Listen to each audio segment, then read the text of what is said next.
What is up YouTube, it's Kingfisher745, and starting with this video, we're going to be covering some of the most ridiculous teams, setups, concepts, and so on, that are all going on during the current season.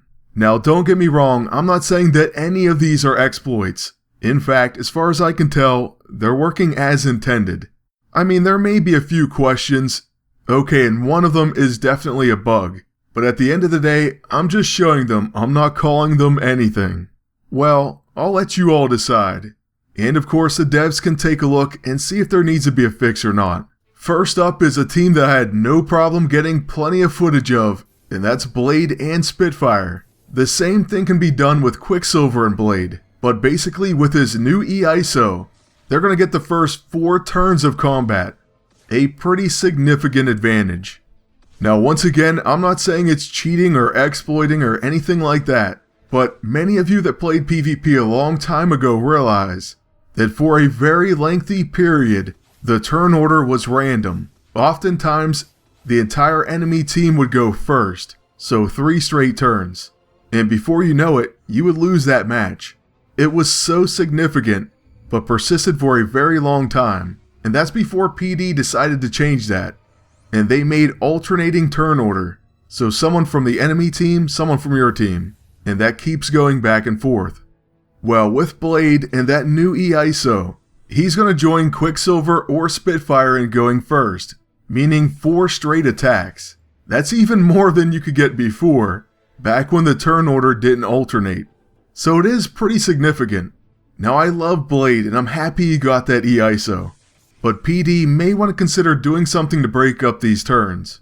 As in either Blade or Spitfire goes first, then the enemy team, then the other character. Believe it or not, I actually end up beating these teams most of the time. But that's not really the point of these videos. They're becoming really prevalent, and that doesn't sit well with some agents. At the same time, we already showed a team that is even more popular, Angrier and Null. And something that we also don't think should be going on, and that's that Purged going through and damaging you, even if or in spite of you preventing debuffs. So that was in a previous video, and hopefully they fix that as well. That definitely should make the list.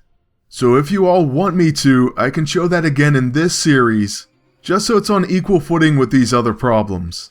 Now right about now, I'm sure a bunch of you are going to post other issues that you have. And don't worry, we have a list, so I will just briefly mention, we're going to look at Intangible, and some of the major problems that arise with that, mainly revolving around follow-up attacks.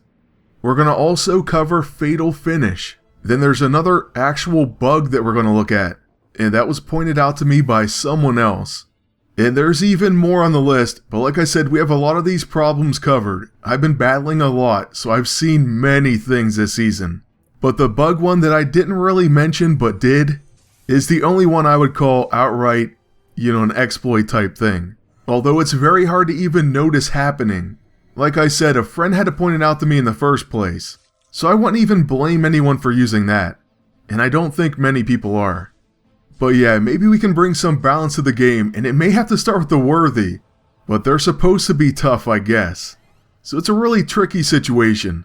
And I don't envy PD's job. The magic warding change was a really big deal, and it brought Meteor Swarm back in a major way. But that was obviously intended, so I don't even know what to say about that. Basically what you're going to want to do is knock him out. Then at least it goes away. But I don't want to get completely off topic here, we're finishing up this Blade and Spitfire team, and then we'll take one more look at them. Now they absolutely wrecked Morbius, don't get me wrong. But depending on what they have, they can get really insanely tough. Major damage dealing tough. So it's going to depend on what type of configuration you're fighting. I faced some really crazy teams.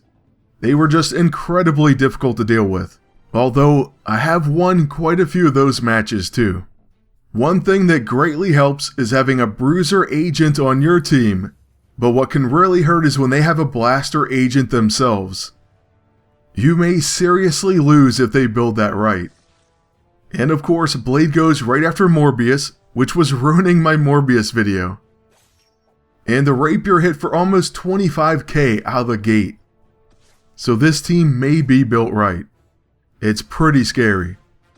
Luckily, my bruiser agent's going to take quite a bit of that damage and basically ignore it, plus absorb energy getting it back. So survival training is definitely paying off. And by the time Spitfire is done attacking, we're going to have 10 stacks of escutcheon, or pretty close.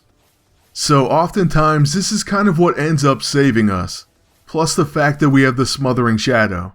That never hurts. If you are going to use someone like Morbius, Agent Venom, so on, you may want to bring in some combo breaker, maybe a Raft Shank or the Hammer Pistol. I ended up trying that out myself. But like I said, these melee attackers are taking more damage than my agent, and the Smothering Shadow is only going to pour on that damage. We are going to try to take out our biggest threat, and that's the enemy agent with the Gore Blade. And following the hemorrhage damage, he does go down. So we're basically invincible at this point. There's no way these two scrappers are going to hurt that agent. They have managed to ruin my Morbius video, but hey, it happens. And to be honest with you, I think I'm going to be able to make even another video out of these outtakes anyways. So it should work out. As for Kurth's turn, we're going to start by using Fear Me, and that should help lock down these enemy attacks as well. Plus, we did place the Ailing AISO on it, so it applies Endemic. Not that they're going to remove their debuffs anyways. And by the time she gets done attacking my agent, our Absorb Energy is going to finish her off. Plus, look at that little bit of damage. However, she does end up stunning us. So Blade gets taken down very close to death, and we'll have to try to finish him off with Kurth. Since Kurth failed miserably, our agent's going to have to do it, and we'll try that Gore Blade for the final hit. Following this, that is going to be the end of our first look at these ridiculous teams in PvP. Fatal Finish is going to be the next look on this list. We'll get it posted as soon as we can, so make sure you stay tuned for that. That's all for now, but thank you for watching. Please like, comment, and subscribe. Then until next time, good luck and take care.